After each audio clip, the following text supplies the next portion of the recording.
मेरठ में हरी अपार्टमेंट के लोगों का फूटा गुस्सा। 20 दिन के नवजात संग फंसा था दंपति, समिति पर वसूली और धमकी के गंभीर आरोप। मेरठ से बड़ी खबर आ रही है। हरिओम आवास सहकारी समिति लिमिटेड के खिलाफ हरी अपार्टमेंट के लोगों का गुस्सा अब फूट पड़ा। लोगों ने समिति के खिलाफ बैनर लेकर जोरदार विरोध प्रदर्शन किया। क्या है मामला? कुछ दिन पहले एक हरी अपार्टमेंट में एक दर्दनाक घटना हुई थी। एक दंपति अपने 20 दिन के नवजात बच्चे के साथ अपार्टमेंट के लिफ्ट में फंस गए थे। वो करीब 40 मिनट तक लिफ्ट के अंदर मदद का इंतजार करते रहे। इस घटना ने सभी निवासियों को झकझोर कर रख दिया।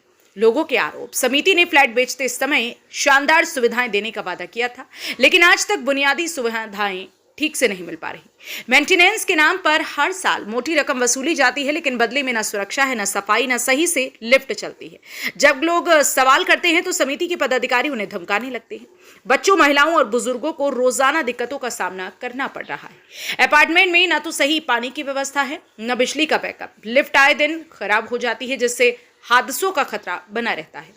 लोगों का दर्द। निवासियों ने बताया कि उन्होंने अपनी जिंदगी भर की कमाई लगाकर यहां फ्लैट खरीदे थे, लेकिन अब सुविधाओं के नाम पर उन्हें सिर्फ परेशानियां मिल रही हैं। किसी की सुनवाई नहीं हो रही। बच्चों की पढ़ाई भी प्रभावित हो रही है। बुजुर्गों को लिफ्ट खराब होने के कारण सीढ़ियों से आने जाने में बड़ी दिक्कतें झेलनी पड़ रही हैं। समिति पर और भी आरोप। लोगों ने बताया कि समिति मेरठ ही नहीं बल्कि उत्तर प्रदेश के कई शहरों और दूसरे राज्यों में भी ऊंची ऊंची इमारतें बना रही है, लेकिन पुराने ग्राहकों की शिकायतों को नजरअंदाज कर रही है। पहले बड़े बड़े वादे किए गए थे, अब जिम्मेदारी से मुंह मोड़ लिया गया। प्रदर्शन की चेतावनी। निवासियों ने कहा कि अगर जल्द से जल्द उनकी समस्याओं का हल नहीं किया गया तो वे बड़े स्तर पर आंदोलन करेंगे और प्रशासन से कड़ी कार्रवाई की मांग करेंगे। अब बात करते हैं कि क्या चाहते हैं हरी अपार्टमेंट के निवासी। लिफ्ट की तुरंत मरम्मत और मेंटेनेंस, 24 घंटे पानी और बिजली का पक्का इंतजाम, अपार्टमेंट में सुरक्षा व्यवस्था बेहतर हो, मेंटेनेंस के पैसों का सही हिसाब दिया जाए, समिति के पदाधिकारियों पर सख्त कार्रवाई हो। जनपद मेरठ से संवाददाता दीपक वर्मा की रिपोर्ट। क्या नाम है आपका और किस बात को लेकर धरना प्रदर्शन है? मैं प्रोफेसर योगेश कुमार यहाँ हरी अपार्टमेंट में 307 फ्लैट नंबर में रहता हूँ।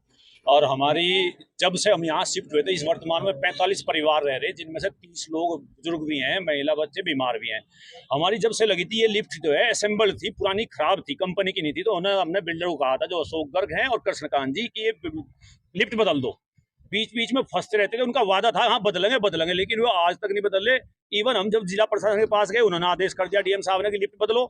बिजली सुरक्षा विभाग ने उनको आदेश कर दिया, लेकिन वो उनके आदेश ताक पर रखे हुए हैं। हमारी मांग नहीं सुन रहे। 12 तारीख में एक पूरी फैमिली फंस गई थी, जिसकी हमने एफआईआर भी कराई। उस पर भी कोई सुनवाई नहीं हुई। एफआईआर से भी नहीं डरते और हमारी कोई सुनवाई नहीं हो रही। लिफ्ट में रोज फंस रहे। हम मजबूर हैं धरना प्रदर्शन के लिए।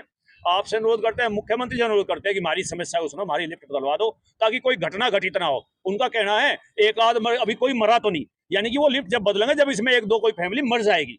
हमारा कहना फिर वे लिफ्ट कहाँ से मरे हुए कहाँ से आएंगे? तो इस खराब लिफ्ट को बदलवा दो। ये कंपनी की नहीं है, आप देख सकते हैं लिफ्ट बिल्कुल बेकार है, रोज इसमें फंस रही है और वे बंद है। 12 तारीख के हादसे के बाद में क्या लिफ्ट अब भी चल रही है या उसे बंद कर दिया? वो बंद कर दी गई है, क्योंकि बिजली सुरक्षा विभाग ने बोल दिया कि ये बेकार लिफ्ट है, ना बदली जानी चाहिए। तो वो बंद है और इसीलिए हम सब मजबूर हैं। ऊपर 6ठी 7वीं मंजिल पर तो कई बीमार लोग, बुजुर्ग लोग फंस गए हैं, जो आ पाते थे। स्वास्थ्य सेवाएं हमें मिल नहीं रही। बच्चे परेशान हैं, स्कूल वाले आने जाने में। जब आप लोगों ने फ्लैट लिया था तो क्या किए गए थे और क्या आप वो वादा खिलाफ थे? हमें ये कहा गया था जब बात हुई थी कि भाई लिस्ट तो असेंबल है, तो उन्होंने बोला था कंस्ट्रक्शन है, इसको हम बदल के नई कंपनी की देंगे। और उसके व्हाट्सएप भी हमारे पास में है अशोक गर्ग के इसके, लेकिन वो इस चीज को टाल रहे हैं कि नहीं बहुत महंगा है, और इसको टाल मटोल कर रहे। प्रयास कर रहे कि कंप्लीशन सर्टिफिकेट मिले, लेकिन हम एमडी में भी गए और वहां भी हमने प्रार्थना की कि पहले जांच कर लो और जब ये पूरा कंप्लीशन सर्टिफिकेट दें। अब देखते हैं, बिल्डर ताकतवर है, यहाँ रहते नहीं, एक हरिद्वार रहता है, एक ग्वालियर, तो कब तक हो, इसीलिए हम मजबूर हैं। बाद फिर क्या आश्वासन मिला? हम जिलाधिकारी महोदय से मिले, वहां शिकायत करी, उन्होंने उनको पत्र लिखा। बिजली सुरक्षा विभाग से मिले, जो लिफ्ट की सुरक्षा की गारंटी देते हैं, उन्होंने चेक की, लिफ्ट कंडम पाई, उन्होंने भी लिखा है इनको कि लिफ्ट बदल दो। और इवन एक लिफ्ट ये भी कहा कि डीएम साहब ने कहा था कि भाई एक लिफ्ट चला दो, उसकी व्यवस्था कर दो। उस पर भी उन्होंने कोई भी कार्रवाई नहीं की, बल्कि और क्या है कि लोकल प्रशासन इधर से हमारे पे दबाव बनवा रहे कि भाई इस तरह को काम ना करे, कोई शिकायत ना। किन लोगों की ये बिल्डिंग है और किन लोगों ने ये वादा खिलाफी की है? ये बिल्डिंग एक हरिओम आवास सहकारी समिति लिमिटेड है, जिसका खिरवा रोड का आश्रम है, वहां पे कार्यालय है और उसके सचिव है कृष्णकांत जी, और एक है सदस्य है, लेकिन सबसे ज्यादा चलती है मजबूत व्यक्ति अशोक गर्ग, जो हरिद्वार में रहता है। ये 2 लोग हैं और दोनों लोग जो है पूरे हठधर्मी हैं, बिल्कुल नहीं मानते, संपर्क कुछ नहीं है उनसे। क्या मांग है अब आपकी? हमारी मांग है कि ये दोनों जो लिफ्ट है खराब, इन्हें बदली जाए कंपनी से, ताकि हमारी जान माल की हानि ना हो। और एक लिफ्ट तो तुरंत चलवा दिया कुछ रिपेयर करके, जिससे जो ऊपर बीमार बूढ़े लोग फंसे हुए हैं वे सब, उनका जीवन थोड़ा आसान हो जाए, चिकित्सा सुविधाएं मिल सके।